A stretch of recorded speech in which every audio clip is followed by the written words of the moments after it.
François Galgani, bonjour. Oui, bonjour. Vous êtes allé toucher le fond, si je puis dire. C'est ça, Vous oui. êtes allé...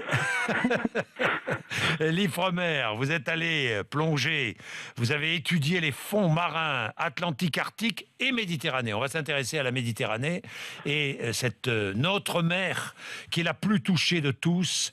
Vous êtes allé au fond et au fond de la Méditerranée, vous avez trouvé des déchets plastiques, des lignes, des filets de pêche, des déchets en verre, en métal, en bois, en papier, en carton, des vêtements, des poteries, mais aussi des matériaux non identifiés. Il y a tout cela au fond de notre Méditerranée. Il y a tout, il y a même bien plus en fait. Des avions, des motos, tout ce que vous voulez en fait. Oui, tout ce que l'on veut ou tout ce que l'on ne veut pas. Absolument. François Absolument, Galgani, ouais. parce qu'on n'en veut pas En de fait, ce qui ces est déchets. impressionnant, oui, en fait, ce qui est impressionnant, c'est quand on descend en sous-marin, on imagine quelque chose d'exotique.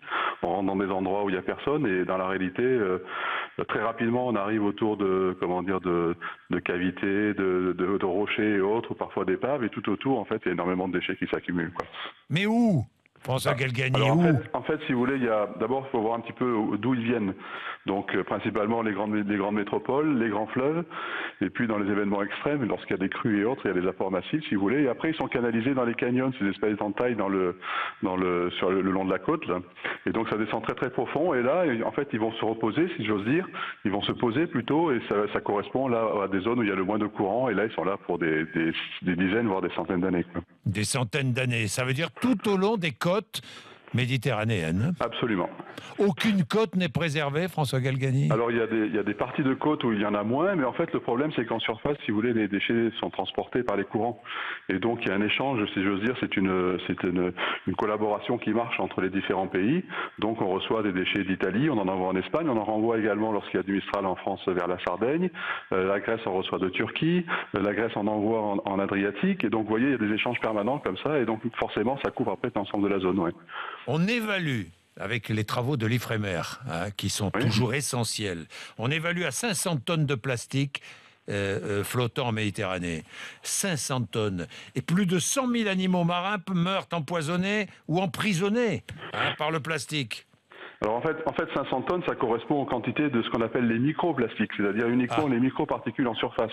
Ah bon. La réalité sur les fonds, si vous voulez, ça se chiffre en dizaines ou centaines de milliers de tonnes, et voire peut-être de millions de tonnes. Et là, c'est complètement différent, si vous voulez.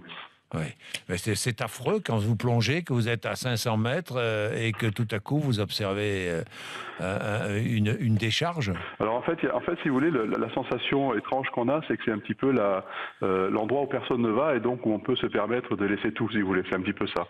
En surface, c'est parfois très très joli, les côtes sont magnifiques, et puis de temps en temps, sur le fond, on se dit, finalement, on a tout laissé se dégrader, quoi, voilà. Est-il vrai qu'une fois à 3800 mètres de profondeur, vous avez trouvé un siège de toilette posé sur les fonds? C'était pas en Méditerranée, c'était près des Açores il y a quelques années, c'était une campagne de l'Ifremer, effectivement. Mais on trouve des objets curieux régulièrement, hein. Alors évidemment, il y en a qui peuvent avoir de la valeur, des vieilles amphores par exemple, mais le plus souvent, malheureusement, ce sont des objets complètement... c'est les rejets, les rebuts, si vous voulez, de la société, quoi. Oui, des lignes et des filets de pêche notamment. Alors là, qui continuent à pêcher, c'est ça qui est terrible. Alors absolument, on appelle ça des filets fantômes, dans le cas des filets, ou des engins de pêche fantômes.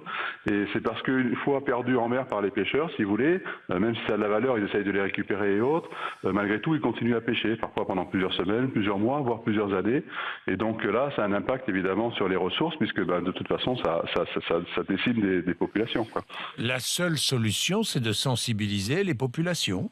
Alors, François Galgani. Alors en fait, si vous voulez, l'éducation, c'est un travail de longue haleine. Vous savez ce que c'est. Il faudra plusieurs générations, mais on sent quand même que les comportements commencent à changer. Les gens ont de plus en plus conscience, parce qu'il y a justement des gens qui informent très bien la population. À côté de ça, il y a des mesures de prévention, il y a limiter les apports par exemple, ou même des solutions dans certains cas pour les filets de pêche abandonnés dans certaines zones de la Méditerranée, notamment dans l'Adriatique et autres. Aller les récupérer, ça a un certain intérêt, parce que ce sont des objets qui ont de la valeur, qui peuvent être recyclés si vous voulez, et puis parce que justement ça altère moins la faune, quoi. Oui, oui.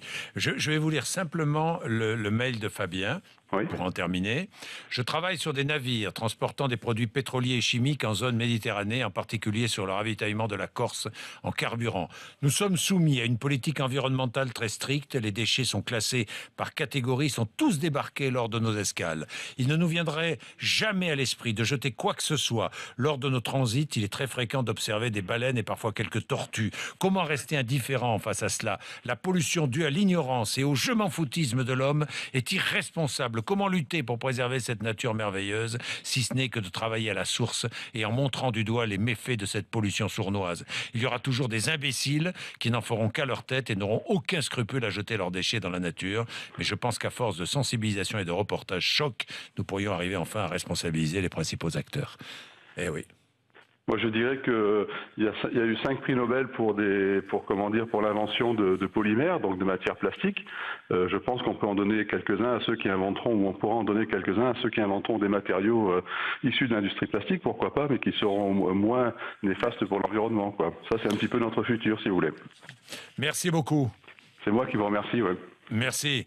Il est 8h18, au revoir. 8h18, François Galgani était avec nous. Vous témoignez, hein? Vous êtes au bord de la Méditerranée, vous témoignez.